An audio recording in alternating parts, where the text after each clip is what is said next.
n'ayez pas peur, demain, tu vas repartir. Il dit qu'il a fait 10 ans dans la même maison, il n'a plus reçu de gifle. Vous savez,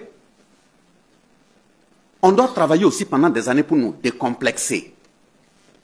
Parce que tout ça, c'est le travail du colon qu'on doit décaper petit à petit. J'ai dit tantôt que, évitons de traverser et transformer par exemple nos villages en des cimetières. Parce que quand on soigne, c'est ça la science, non? On soigne. Entre-temps, les antibiotiques ne donnent plus. On finit par dire, amenez-le au village. Il faut aller voir au village. Vous partez voir quoi au village? Amenez-le au village. Vous l'amenez au village pour aller faire quoi? En tout cas, il n'y a pas de laboratoire au village. Hein. Et c'est quand ça devient du squelette, maintenant on dit d'envoyer au village. Tu avais préparé au village, apprêté les gens posés pour que tu ailles au village. Tous ceux qui nous défendent, que ce soit VTP, que ce soit militaire, que ce soit... Ils s'en vont en brousse, par exemple, ils mènent des combats. Un enfant qui s'est inscrit dans l'armée, qui a fait peut-être 5 ans de formation, il sort, il n'a même pas vu une certaine quantité de sang. Il se retrouve sur des théâtres d'opération où il fait 8 mois, 1 an. On fait des bombardements, il marche parmi des corps, des intestins dans tous les états. C'est vrai, il tient. Il a fini sa mission, non? Il est revenu 8 mois, 10 mois, 1 an après. Vous l'applaudissez, il est arrivé. Il est physiquement présent. Il est physiquement complet. Mais vous êtes sûr qu'il est humainement complet? Ce n'est pas évident. Aujourd'hui, l'armée recrute combien de psychologues? Ceux qui ont fait la formation, nous qui avons fait la formation en psychologie, les gens ne sont pas encore nombreux. On n'arrive pas à en trouver beaucoup.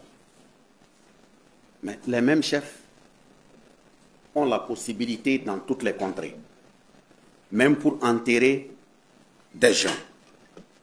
Ils ont des possibilités où des équipes sont formées, de sorte qu'on peut enterrer quelqu'un aujourd'hui, 2 semaines plus tard, il y a un autre qui meurt, et c'est dans la même force qu'on doit amener l'intéresser. On dit dans l'intimité familiale. Qui rentre là-bas? Ceux qui rentrent, qui le font là, comment ont-ils été préparés?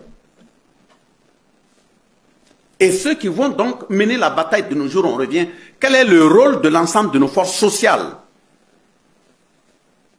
Vous croyez qu'on va finir la guerre et puis s'asseoir comme ça, on a des êtres humains? Si on ne se réveille pas, si on ne se mire pas correctement, j'ai bien peur qu'on se retrouve avec des gens qui vont se lever et puis sortir le matin avec les cheveux, la tête de madame dans la main pour présenter dans le quartier. Parce que l'intéressé, peut-être s'est cru à un moment donné sur un champ de bataille. Il y a du travail à faire. N'ayons pas honte. Permettez à ceux qui doivent pouvoir faire le travail là de le faire. Et quand on dit, nous sommes sur une mine explosive, ça fait partie de tous ces éléments justement qu'on doit décaper. Pourquoi? Le secrétaire général a cité des acquis. Mais ces acquis indiquent aussi que la route reste longue. Sur la route qui reste longue, il y a un qui a posé la question sur le franc CFA, la monnaie, qui est un élément nodal d'indépendance et de souveraineté. Pour répondre à cette question, nous utilisons toujours l'interview qui a été faite par le général Tchani, qui dit que les techniciens sont en train de travailler.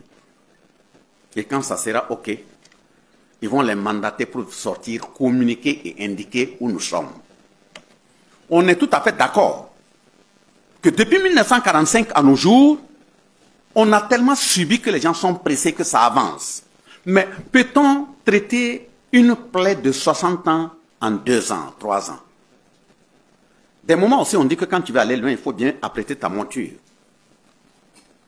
Si vous écoutez vos leaders, et c'est eux-mêmes qui disent qu'ils travaillent sur une question, ils sont en train d'avancer, il n'y a qu'à avoir confiance que ça avance. Parce que l'ennemi aussi qui ne veut pas que ça avance, écoute, il le suit. Dans mon introduction, j'ai dit qu'en janvier 1959, ils sont partis directement à la Fédération du Mali. Et après, ça n'a pas tenu. Sékou Touré a exigé l'indépendance de la Guinée. Le général de Gaulle a dit que si vous voulez l'indépendance, prenez-la et tout de suite, en 1958. Et en procédant au saccage de l'ensemble des institutions administratives coloniales en Guinée, pour faire couler la Guinée. C'est dans ce cadre que le Joseph Kizerbo